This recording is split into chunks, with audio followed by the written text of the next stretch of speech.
foi a charge da semana. Deixa eu voltar aqui, interromper aqui o compartilhamento. E, a partir disso, com muita satisfação, com muita alegria, mesmo, já falei aqui na abertura do programa, satisfação imensa receber o Clemir Fernandes, que é um grande amigo, uma pessoa com quem eu trabalhei durante muitos anos, tive a honra e o prazer de dividir muitas experiências no ISER, muitas discussões, muitas parcerias, muitas trocas de ideias, muitas angústias ali nos intervalos, nos cafés. E é um privilégio muito grande poder ter convivido com o Clemir esses anos, uma pessoa porque eu tenho muita admiração. Então hoje é um dia de muita alegria para mim receber aqui uma das pessoas que eu mais respeito, que é o Clemir Fernandes, para quem eu já passo a palavra. Meu querido Clemir, muito obrigado por estar aqui com a gente. Com certeza vai ser muito bom para nós e para a nossa audiência poder conversar um pouco com você sobre essa questão tão fundamental no Brasil de hoje, que é os evangélicos na participação política, na democracia. Então, Clemir, muito bem-vindo, sua saudação inicial, e se apresenta para o nosso público. Eu já te apresentei, mas é sempre bom a pessoa falar em primeira pessoa, né, Clemir? Muito bem-vindo, muito boa tarde. Uma saudação sua para quem está nos ouvindo.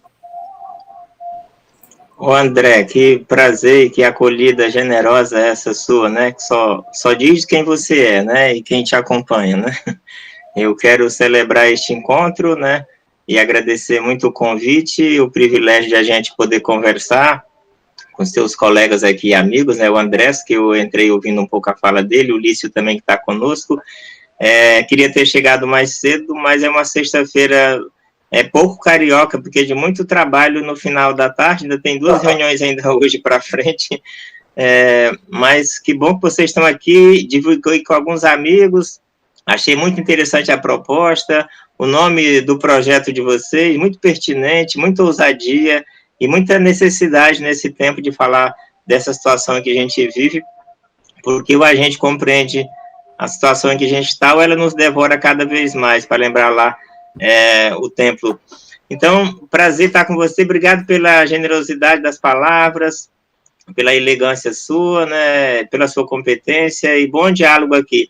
E para dizer a primeira coisa aqui, para que os meus amigos e amigas depois não me provoquem, eu não sabia que teria 3 machos e um quarto que chega, porque tem um compromisso de ter sempre mulher onde eu estou nas mesas, então já chego aqui desconfortável, mas que os deuses nos perdoem, que as mulheres nos acolham aqui com generosidade, apesar de sermos 3 machos aqui, mas espero que com a alma feminina, né, no acolhimento, no respeito e na celebração da diversidade.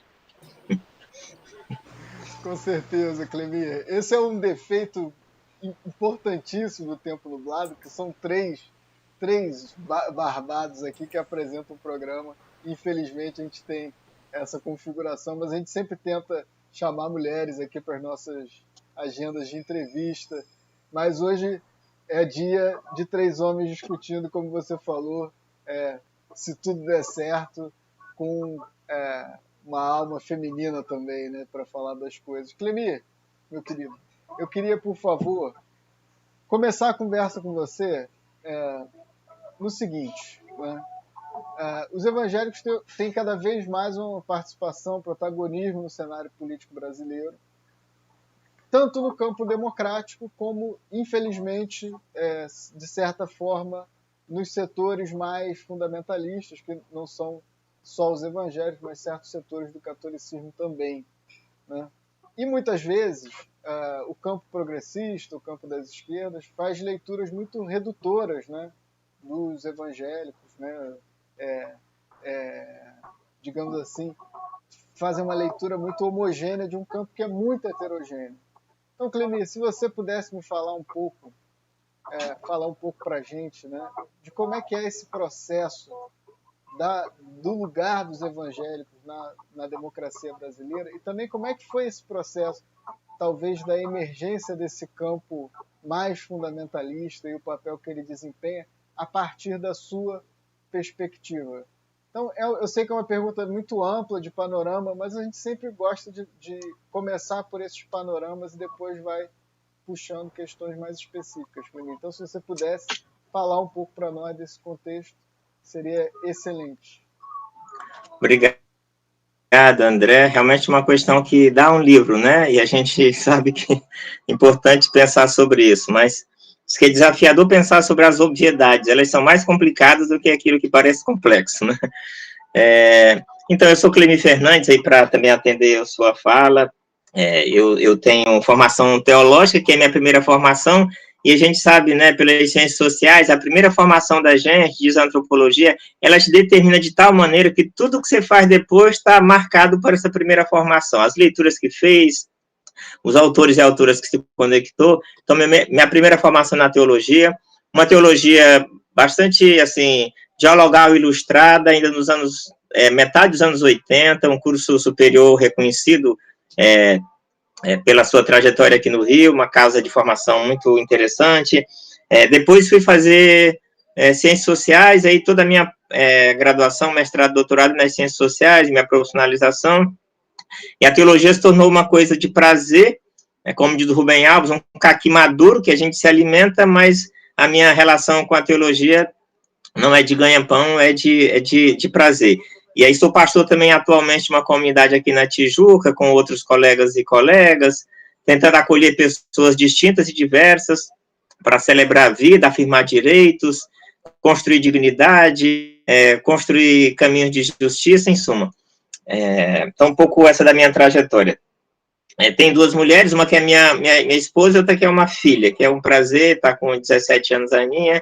E digo mais, se pudesse declarar no imposto de renda, não recurso que eu não tenho, mas meus amigos e amigas, é o melhor que eu tenho para compartilhar daquilo que a vida me deu, e você, André, extrair entre essas pessoas, né? As conexões nossas no período eleitoral, as muitas parcerias, inclusive, de muita angústia, mas também de muita esperança, né? Bem, evangélicos, né? Que bicho é esse, né? Primeiro, é uma categoria complicada a gente compreender a partir da própria identidade, né? E uma conceituação, porque essa é uma palavra imposta de fora para dentro, né? Os evangélicos nunca se viram evangélicos. Quem estuda a religião no Brasil sabe que os evangélicos eram os crentes dos anos 70 para trás.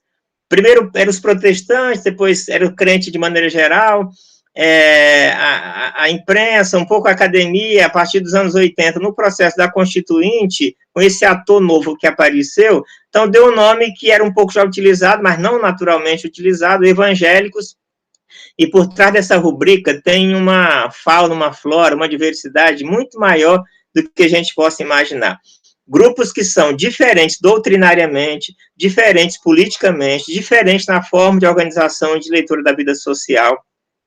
Então, eu sei que isso é óbvio dizer, mas é importante reafirmar. Os evangélicos no Brasil se constituem num conjunto bastante plural, diversificado, com conflitos e disputas internas muito fortes, e para fora aparece como um conjunto um pouco mais homogeneizado, mas isso apenas é uma caricatura do que é, de fato, o ambiente mais profundo da vida social no mundo evangélico, né? Agora, se a gente pega aí, para voltar um pouquinho mais, no início do século XX, na construção da democracia brasileira, e da República, melhor dizendo, da República Brasileira, havia uma compreensão dos estudiosos naquela altura, como Sérgio Buarque, por exemplo, no Raiz do Brasil, de que estes protestantes, que aqui chegaram na segunda metade do século XIX, eles incidiriam no espaço público na afirmação de democracia, de direito, de pluralidade, porque assim haviam feito na Europa e também nos Estados Unidos, né? Em contraposição à fé católica um pouco mais piramidal, hierarquizada, homogeneizada, com uma liderança mais piramidal controladora, que é a figura do Papa, e agora não estou falando da pessoa, mas do sistema, como se estrutura e organiza a Igreja Católica, para um movimento religioso que já é plural na sua origem, na sua gênese. O protestantismo já nasce luterano, já nasce anglicano, já nasce presbiteriano, e depois os grupos mais de base, como da reforma radical, né, inclusive enfrentando os príncipes alemães na reforma agrária. Então, assim, o protestantismo já nasce diverso. E a compreensão é que, ao chegar no Brasil, eles também contribuiriam para essa diversidade e pluralidade da sociedade.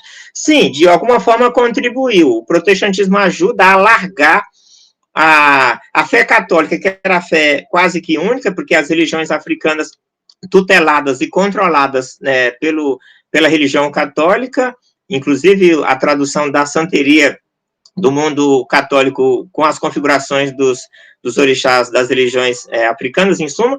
Então, o protestantismo ajuda a alargar essa ideia de diversidade.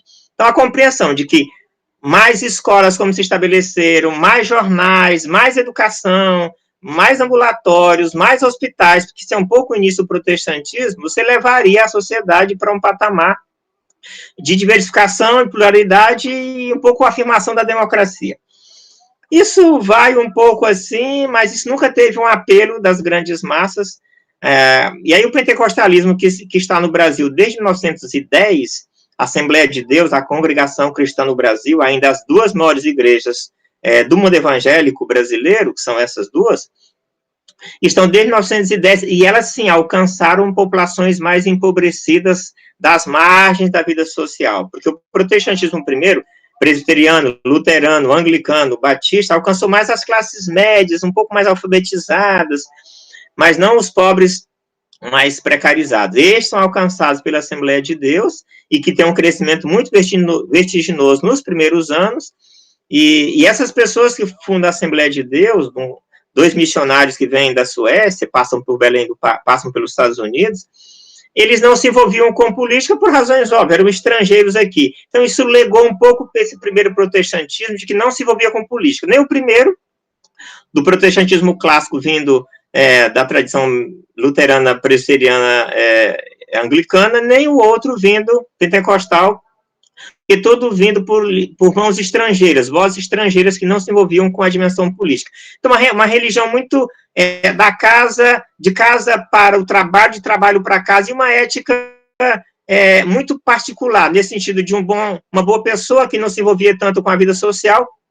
Isso um pouco se manteve, né? E essa ética protestante é reconhecida como uma ética mais que não tinha vícios, que era voltada para o trabalho, aquilo lá que o Weber um pouco, de alguma forma, apresenta na ética protestante, desse modelo do trabalho, da religião, e em suma. Só que a partir desse crescimento que se dá, especialmente a partir dos anos 70, o crescimento evangélico se aprofunda, e o processo da redemocratização nos anos 80, aí sim, os evangélicos crescem também num processo de abertura política e democrática no contexto brasileiro dos anos 80. Muitas possibilidades se deram, inclusive, para um outro tipo de fé e um outro tipo de postura na vida pública. E aí, o que está dado nesse contexto é uma força muito grande da cultura e sociedade americana, que haviam trazido missões para cá, havia publicação de muitos materiais, de pregadores americanos que vinham para cá, falavam na televisão naquela altura.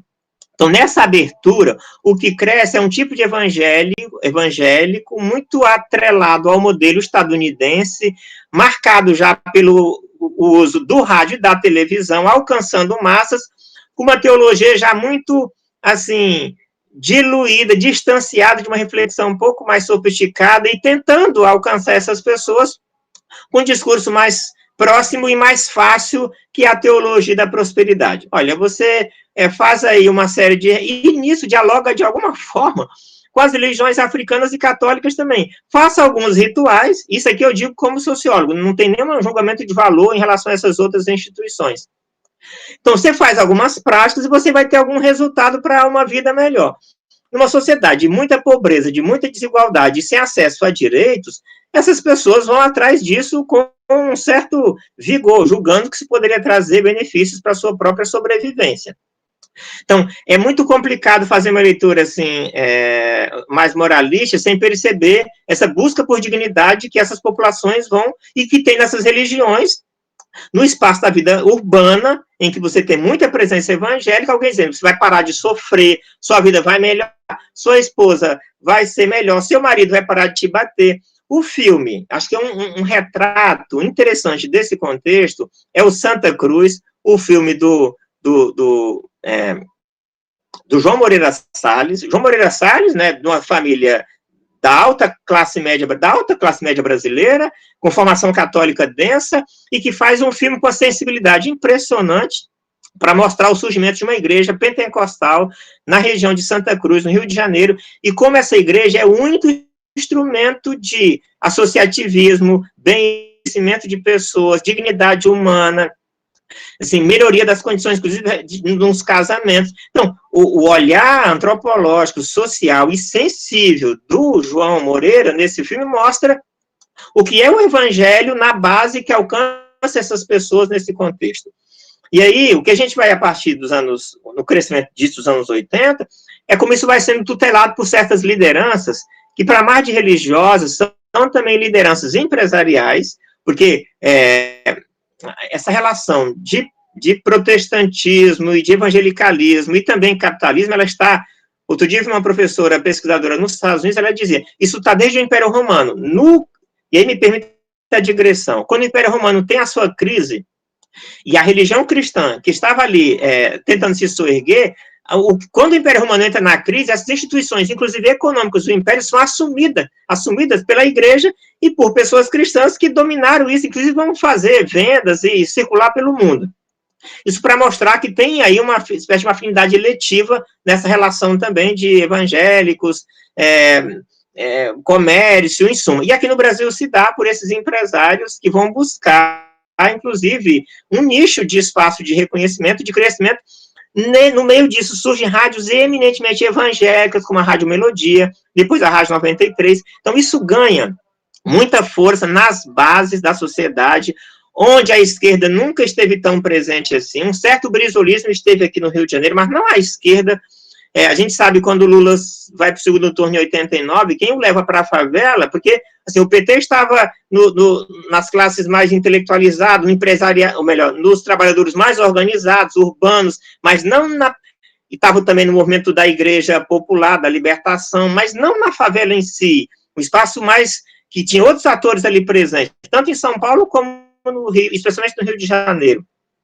Então, essa gente se alia ao que tem, ao que está próximo, ao que consegue falar com essas pessoas. A religião evangélica fala disso com uma afirmação de dignidade, por mais que não oferte e não dê aquilo que oferece, mas um pouco esse é o discurso que estava dado. E muita gente vai melhorando de vida. O trabalho da doutora aí, Maria das Dores Campos Machado, vai mostrar essa relação de melhoria econômica também com essa fé evangélica também. Então, esse desafio se coloca em que outros grupos, não percebendo esse crescimento que resulta no processo eleitoral de 2018, isso já vem de há muito, assim, certos intelectuais, certas mídias, certos segmentos da vida social, certa esquerda não percebeu e só se aproxima dessas pessoas em determinados espaços que não faz sentido para quem está na base. E há uma desconfiança nesse sentido. Então, eu acho que é um mosaico muito complicado, André. Estou tentando fazer uma abordagem mais geral para mostrar. Esse ator aí está, ele é complexo, ele é diverso, ele é multifacetado, ou a gente compreende mais e melhor, ou ele vai continuar nos enxotando ou nos engabelando. E esse é um desafio da gente tentar entender mais e melhor. Mas eu paro por aqui por enquanto para que a gente possa seguir um pouco mais tentando aprofundar essas questões. Uau, Clemir, muito bom. Olha, eu te ouvi com muito gosto, porque não só pela desenvoltura da sua apresentação, eu acho que o nosso público deve estar assim, muito encantado, né? Porque eu também estava com uma saudade, Clemir, de você, que você não imagina. Muito bom te ouvir. Eu vou passar para Lício e Andrés fazerem sua rodada de perguntas, mas tem aqui também, eu vou encaminhar junto com as perguntas do Lício e do Andrés. Aí, Clemir, se você precisar, anota alguma coisa, e aí qualquer coisa a gente retoma, se for muita coisa. Né? Mas tem aqui, ó, Elianildo, que está acompanhando a gente, segundo ele, lá de Brasília, manda aqui um grande professor Clemir. A Geisa também diz que já te conhecia. E o Elianildo pergunta o seguinte: considerando o avanço das empresas religiosas, ele bota entre aspas, com suas presenças políticas e associações diversas, vê possibilidades de arrefecimento deste poder? É o que ele coloca aqui, Elianildo, desculpa. Então, tem essa questão e eu abro para Andrés e Lício fazerem sua rodada para a gente poder voltar e poder ouvir um bocado mais do Clemir, que é muito bom escutar. Vai lá, Andrés, depois Lício. Lício, você quer primeiro, como você quiser. Vai, André, segue aí. Tá, Clemir, um prazer aprender com você, te escutar. Na verdade, eu vou tentar, você falou uma coisa de pensar a sobriedade, isso é muito importante, não? Ou seja, isso que talvez está tão visível, mas muitas vezes não se reflete, se faz uma reflexão com conteúdo. Eu acho que a grande maioria das classes médias tem uma ignorância terrível e um preconceito terrível com a questão evangélica, com a questão que se acha de que não tem uma tradição como a católica, sei lá, mas que todos falam que, na verdade, a pobreza, os evangélicos, todo o voto compra rápido, e, na verdade, como você fala, existe um trabalho de base muito importante das diferentes linhas das religiões, existe um compromisso que é de longa data, e se transformou no Brasil e em muitos países um espaço de socialização de ser pessoa e dignidade muito importante, e que eu acho que a última eleição, as últimas eleições, demonstram a importância que tem no Brasil a questão religiosa, não? Que o Brasil é um dos países com maior proporção não? de nível de ter uma religião, de declarar-se com alguma religião, a diferença se se pensa de Uruguai, que tem o 44% tem, por exemplo, uma religião. Então, eu gostaria de saber o que você pensa deste processo atual, não?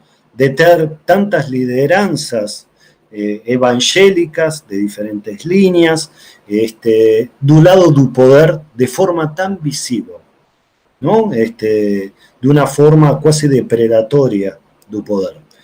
Posso falar de Edir Macedo, posso falar Malamáfia, posso falar vários, mas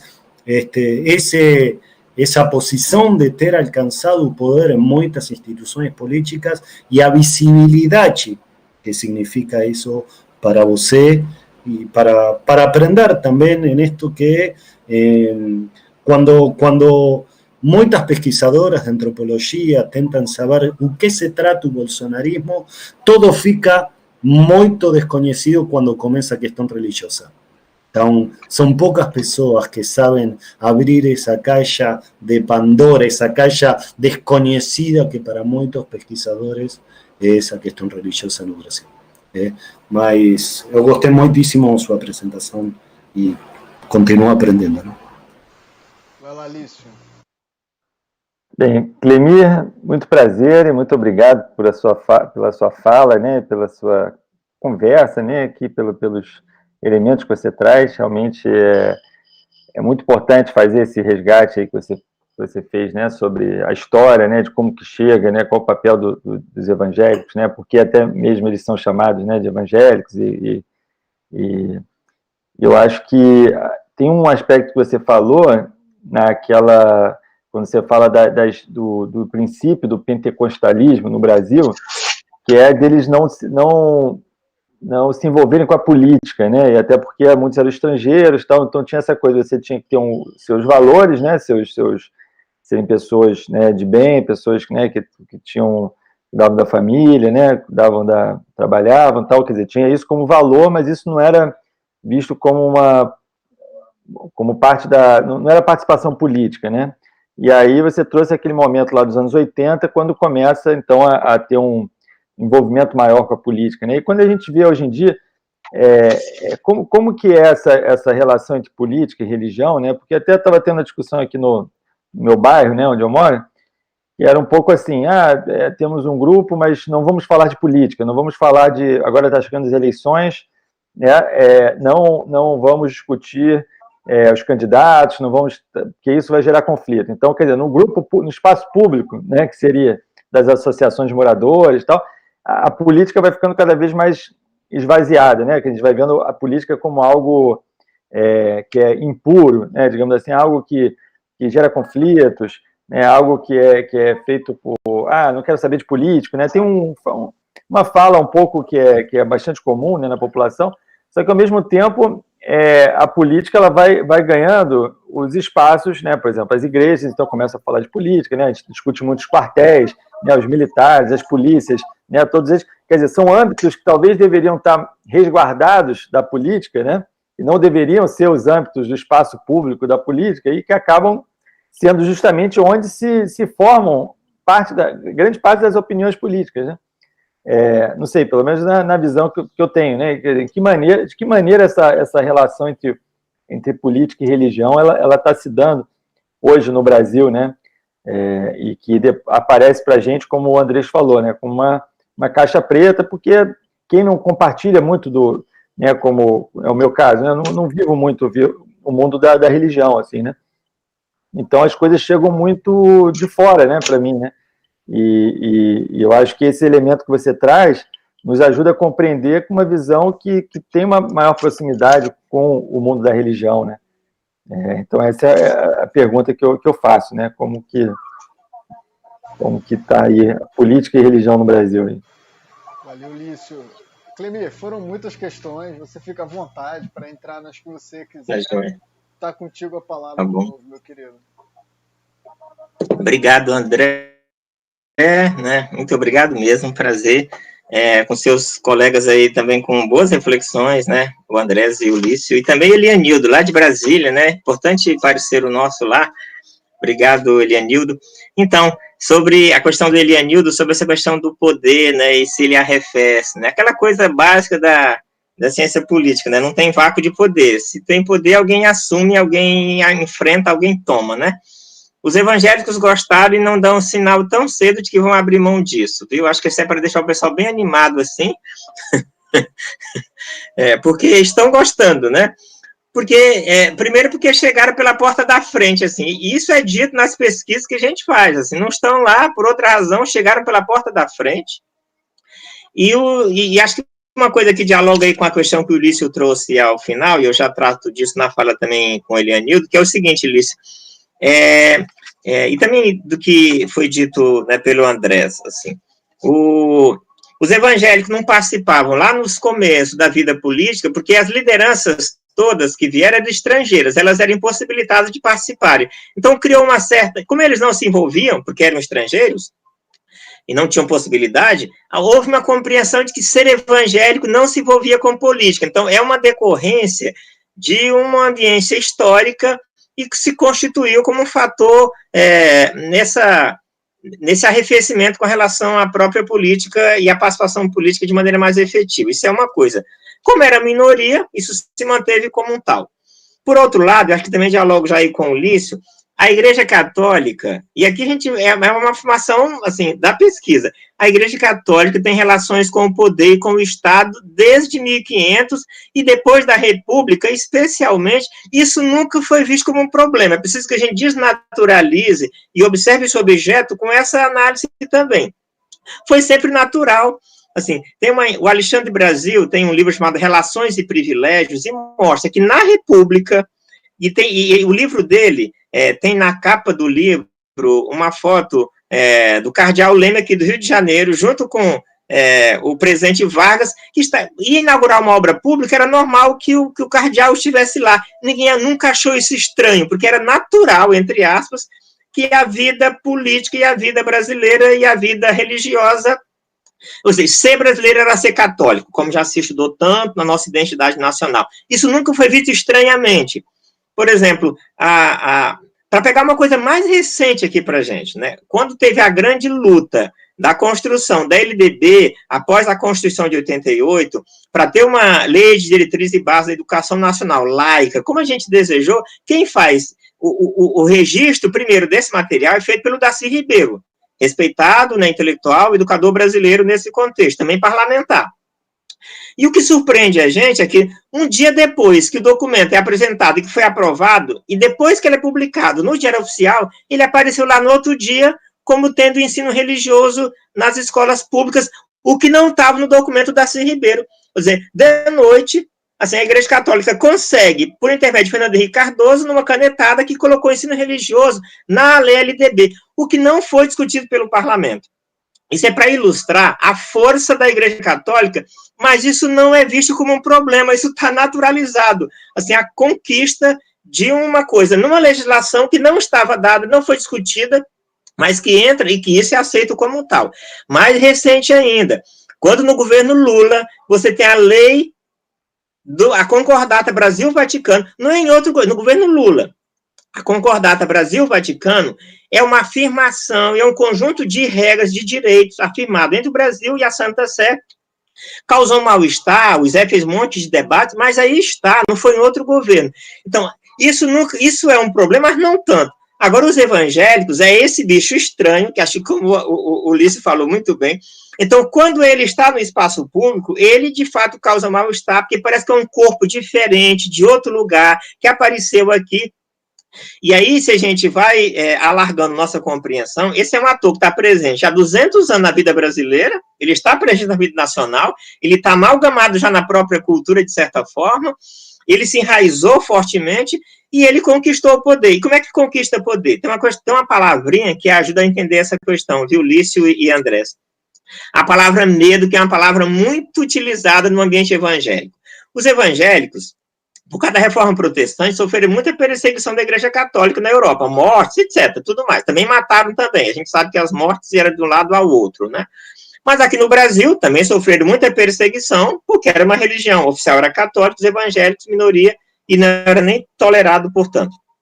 Um registro disso, por exemplo, o primeiro ato de intolerância religiosa no Brasil acontece na Baía da Guanabara, em 1556, quando Villegagnon assassina a primeira comunidade protestante aqui na ilha de Villegagnon e mata essa gente e joga na Baía da Guanabara, porque eles se tornaram protestantes, e sendo que com o rei se torna protestante, quando chegaram aqui eles eram protestantes, o rei se torna católico em França, e o rei é o Estado. Então, quando o rei volta a ser católico lá, Villegagnon volta a ser católico. Aí no Brasil não se aceita as coisas assim, o Brasil não dá para combinar que é como o resto do mundo. Os caras já viraram protestantes, queriam seguir protestantes, e aí são assassinados por Villegagnon. Bem, isso tem essa formação protestante brasileira, essa ideia da perseguição, de que tem alguém contra mim, e aí eu dou um salto para a Constituinte 86. Havia uma compreensão de que a Igreja Católica poderia voltar a ser religião oficial, e que os evangélicos perderiam a liberdade religiosa. Isso atravessa a história do protestantismo todo o tempo. Então, a eleição de parlamentares para a Assembleia Constituinte não é por outra razão, é motivada pelo medo. Vocês podem perder a liberdade religiosa. Em função disso, elejam parlamentares. Esse é o discurso. Que há outros interesses políticos, econômicos, de poder, isso tudo vale. Porque o Sarney, inclusive, ganha o 5º ano para continuar no poder, pela emenda do Mateusiense, um cantor gospel evangélico da Assembleia de Deus do Paraná, que o Paraná não é de hoje que faz as suas coisas, a gente sabe disso, né? Então, no Paraná, o Mateusiense, o cantor evangélico, faz e aprova, e tem o 5º ano para o governo Sarney. No meio disso, você ganha muita rádio, canal de TV. Isso, os evangélicos chegaram com vontade. Daquela história primeira de que não passavam de política, chegaram agora com muita vontade, mobilizada por esse medo também, mas outros interesses não confessos. E cresceram muito. Cresceram nessa coisa aí do Bourdieu, né? Foi juntando quanto mais capital político, quanto mais capital cultural. Porque quanto mais rádio tinha, mais poder de mídia alcançou e mais votos conquistou. Isso, o Valdemar Figueiredo é um cara da ciência política, também fez o IUPERJ como aí o André, e ele estuda essas questões aí do mundo evangélico, inclusive.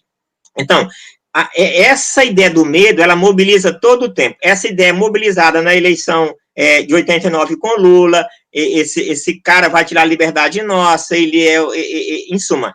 E essa ideia do medo, ela permeia na eleição de 2010, com a ideia de que vai dar direito para LGBT, os pastores vão obrigar a fazer casamento homossexual. Então, esses medos são sempre trazidos para mobilizar os votos evangélicos e mexe com uma certa base, que consciente ou não, pouco informada, vai sendo levado na onda de quem muitas vezes está no poder. Agora, uma coisa básica da ciência política, a gente sabe bem aqui, o André pode dar aula sobre isso. Nem sempre o que está na base está, de fato, correspondido com o que está na cúpula. Ou o que o parlamentar diz lá, significa que o cara na base acredita nisso.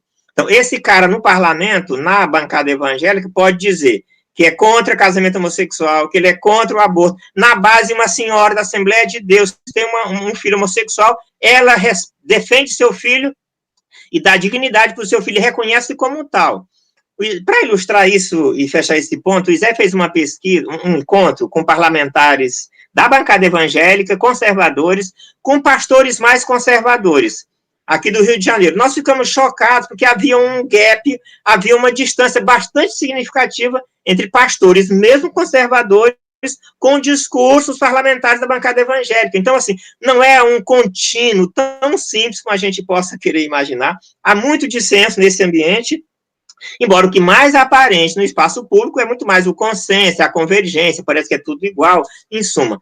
E aí, para completar essa fala minha que já ficou longa demais, esse preconceito, André, de que você falou, de fato, é um preconceito também contra os mais pobres, contra os mais pretos. Por trás do preconceito por evangélico, tem um preconceito por mais pobre e mais preto. O Marco Davi, que é um cientista da religião, ele tem um trabalho que ele fala da religião mais negra do Brasil, que não é o candomblé, que não é Umbanda, é o pentecostalismo.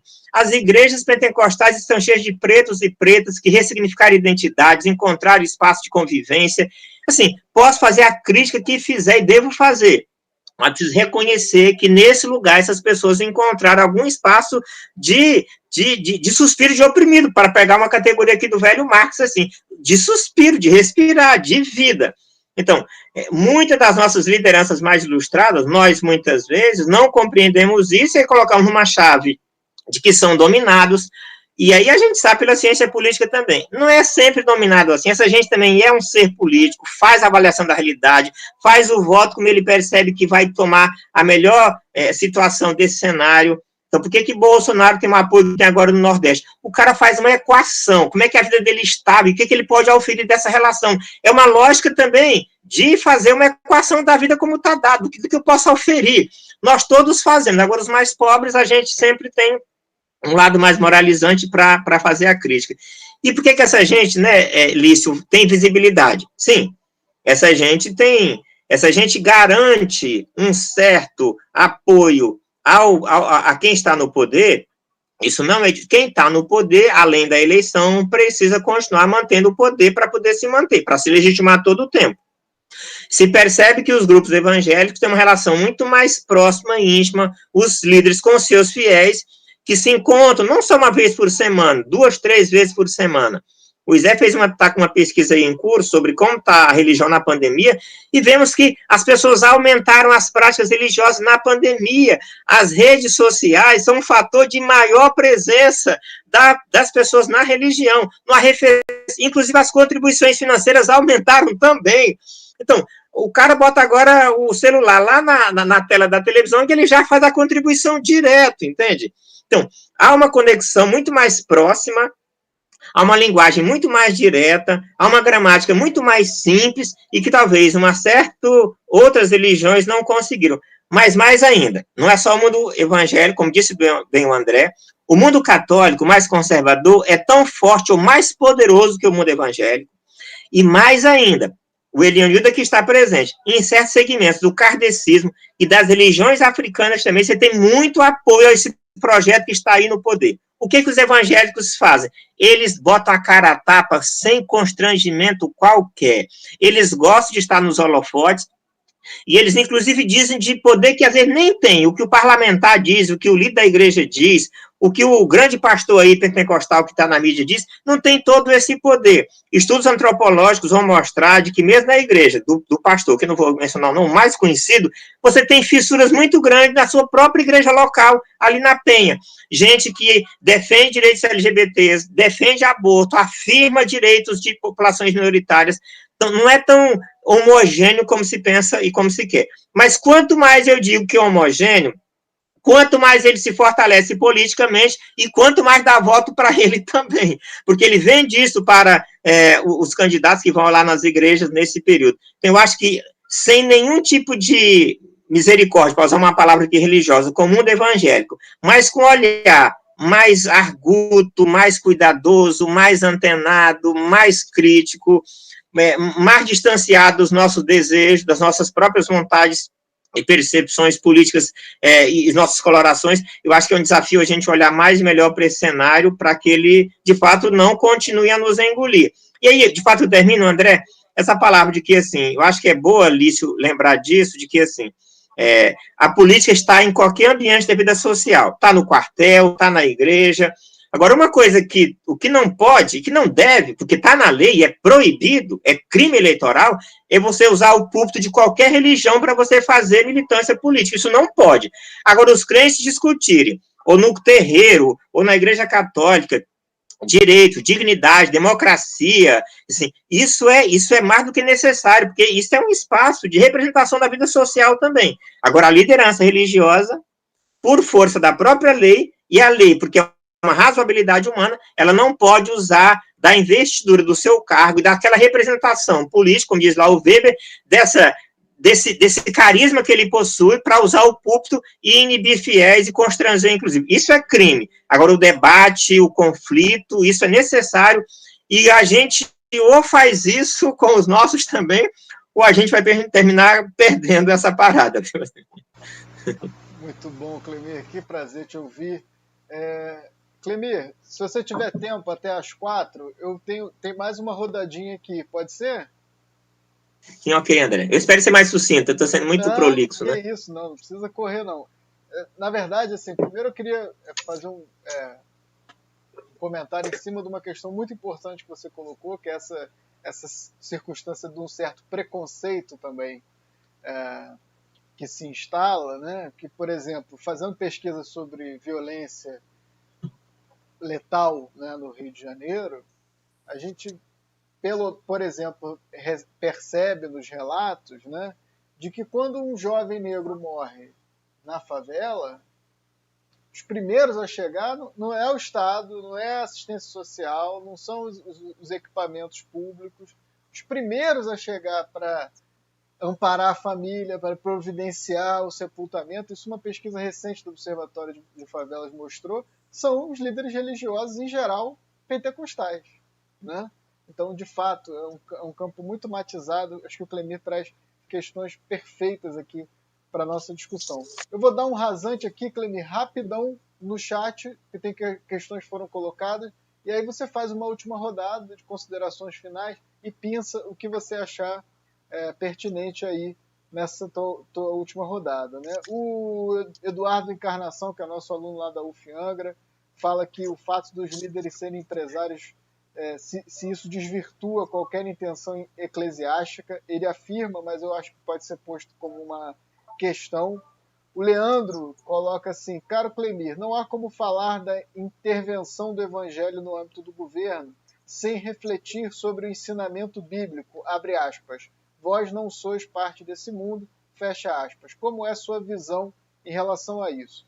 André Ribeiro diz que foi muito esclarecedora a sua introdução, que bênção, agradece, e pergunta o seguinte: há limites para a coexistência entre uma teologia da prosperidade e a violência como recurso de poder dos, abre aspas, empresários milicianos, fecha aspas?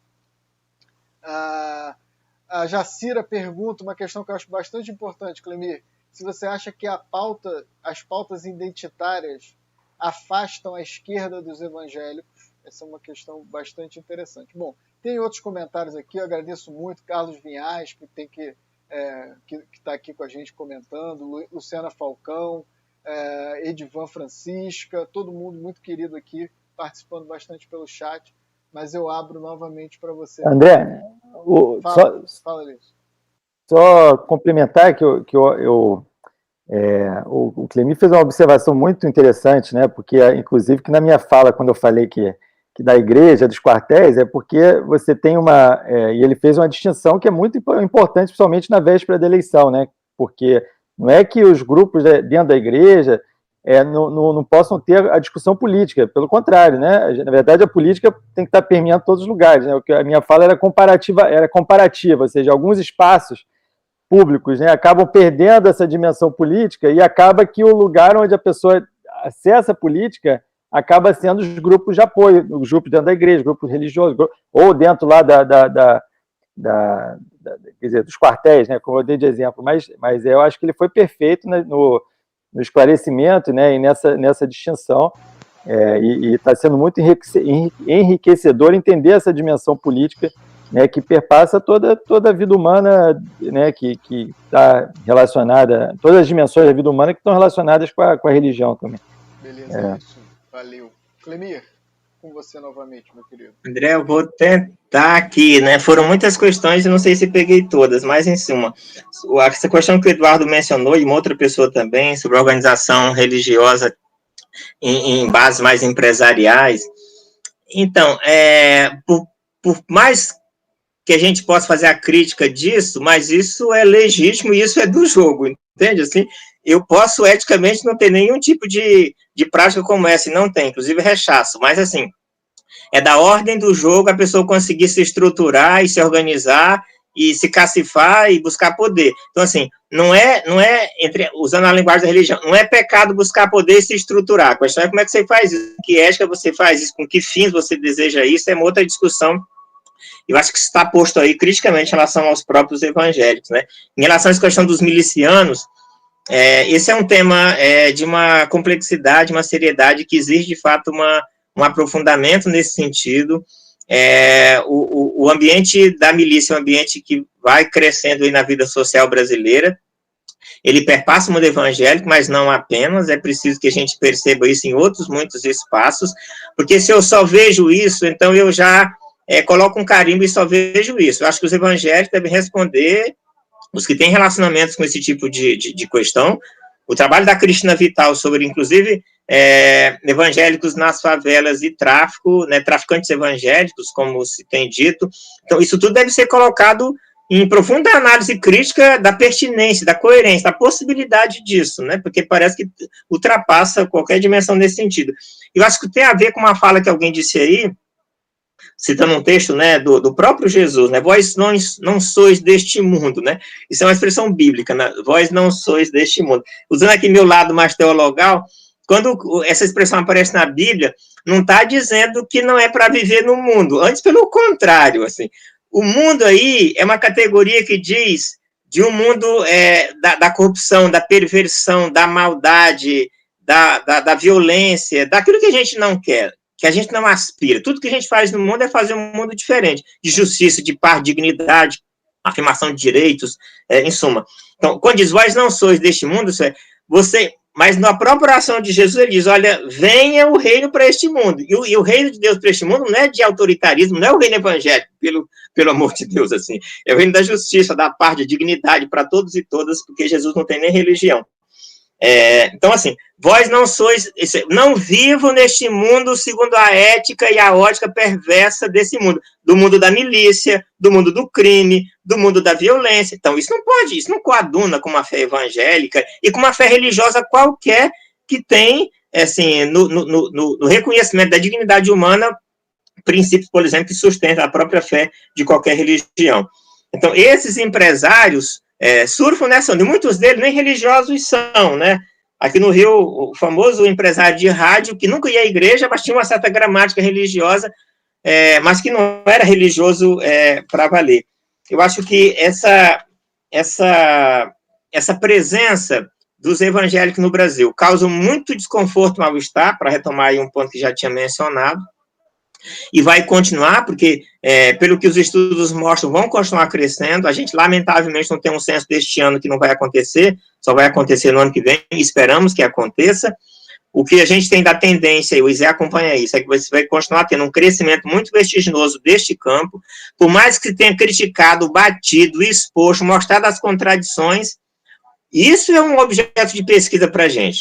O que é isso que continua sendo alvo de tanta crítica, que tem se desgastado tanto e continua sendo um fator que entre isso, aquilo e aquilo outro, ainda de muito interesse e de muita motivação para muitas pessoas. Então, isso é que exige a pesquisa que a gente deve fazer. O que está por detrás? O que é isso? Porque ensina essas pessoas, na base, não são cretinas, não é isso. As pessoas, na média, não são isso, a gente sabe disso. Então, o que que tipo de gramática é aventada para tratar essas pessoas? Por que o bolsonarismo cresceu como cresceu? É preciso entender isso para além do mundo evangélico, porque ele está para muito além, embora nos evangélicos tenha alcançado um patamar bastante marcado. E para completar essa rodada, assim, André, que acho que foi muito sucinto até, é preciso ver outros mundos evangélicos, e isso não é dizer, para afirmar, teve um debate semana passada, a Magali Cunha chamou a atenção para isso também, só para dizer, os evangelhos são diversos. É óbvio que são diversos, uma vida humana é diversa.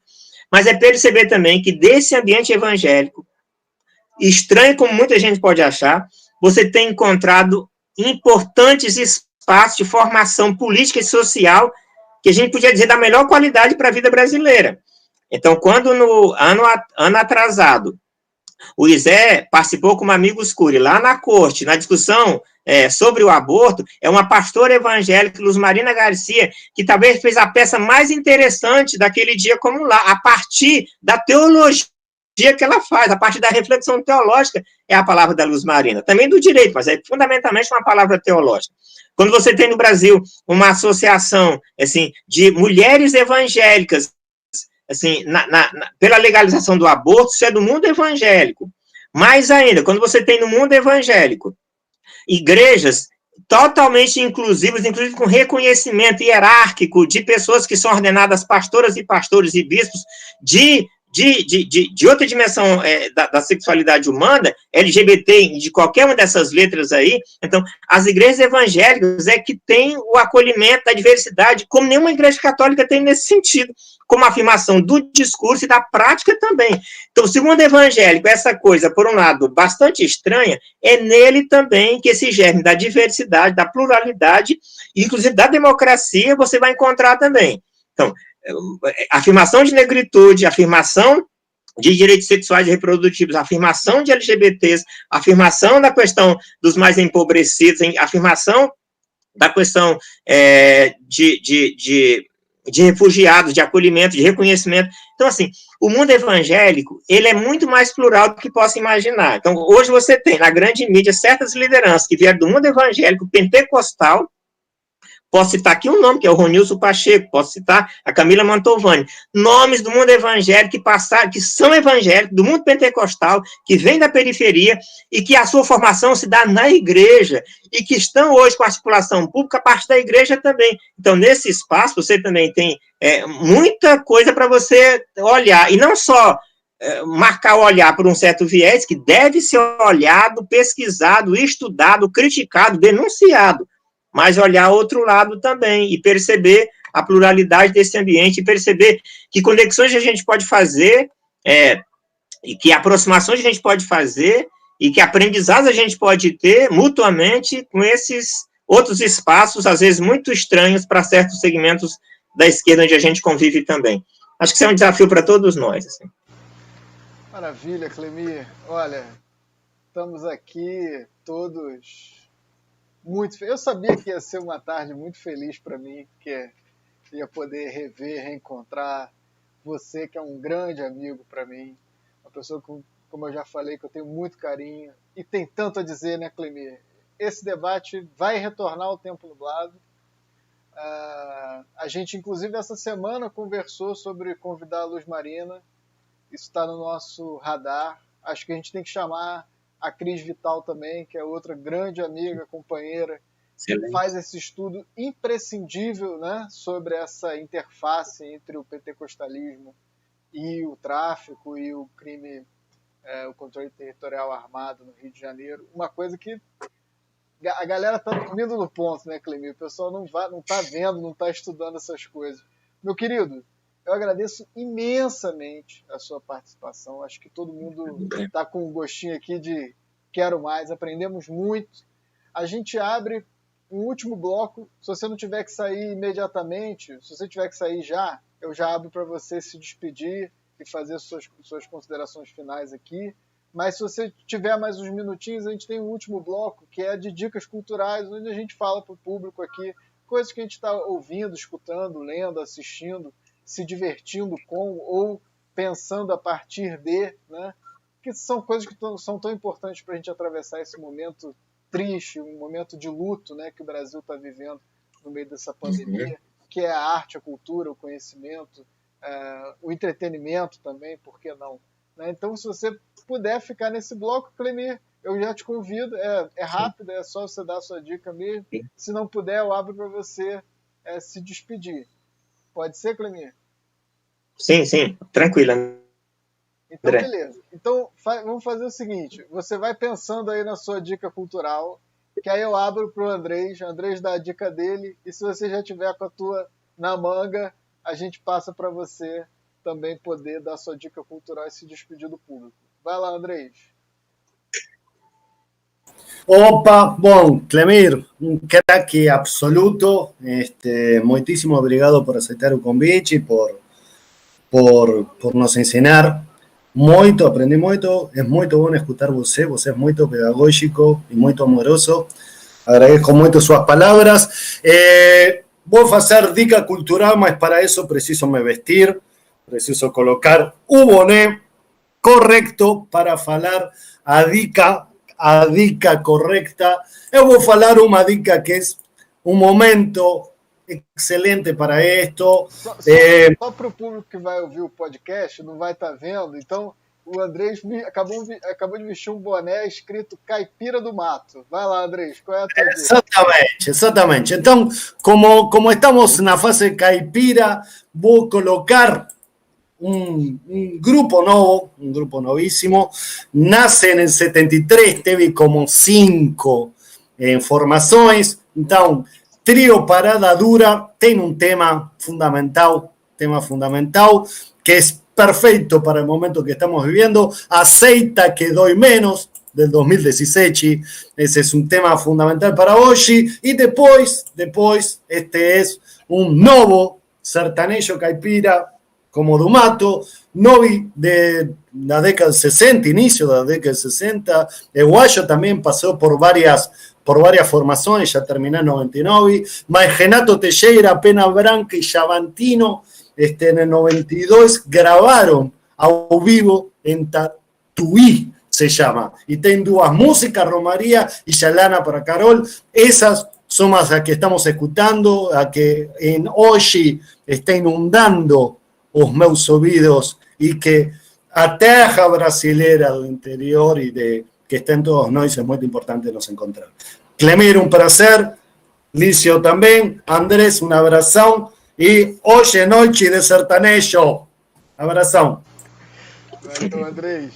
Clemir, passo para você aí dar sua dica cultural e se despedir do nosso público aqui. E novamente, meu querido, te agradecendo imensamente a presença. Vai lá.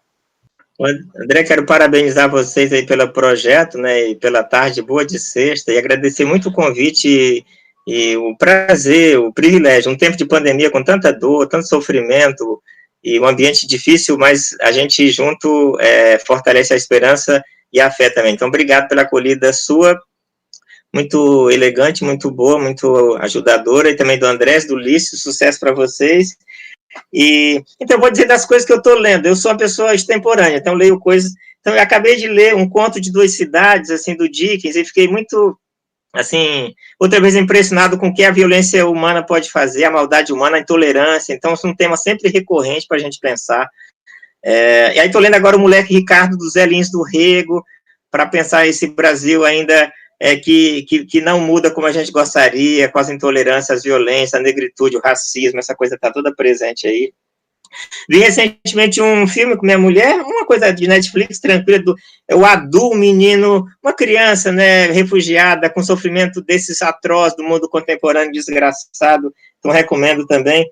E também, parece que o Andrés é uruguaio, é isso? Ele mencionou alguma coisa aqui? Argentino, Andrés é argentino. Argentino, sim. Tá. Vou ao Uruguai, então. Então, vi recentemente, mas boa gente. Acabei de dizer. Argentino, mas boa gente. Não, então, só boa gente. Então, também vi recentemente, também foi bom ver o filme do Eni Kusturica, que eu adoro, do Pepe, né, Mujica, né, então, sempre ver a esperança, né, a simplicidade, ver de novo. Então, são recomendações de coisas já passadas, mas que sempre presentes, para a gente continuar sendo mobilizado pela esperança e pela fé de um outro mundo com dignidade e alegria para todos nós. Valeu, Clemir, muito obrigado, meu querido. Em breve a gente se revê quando essa pandemia acabar e Muito bom você estar aqui com a gente.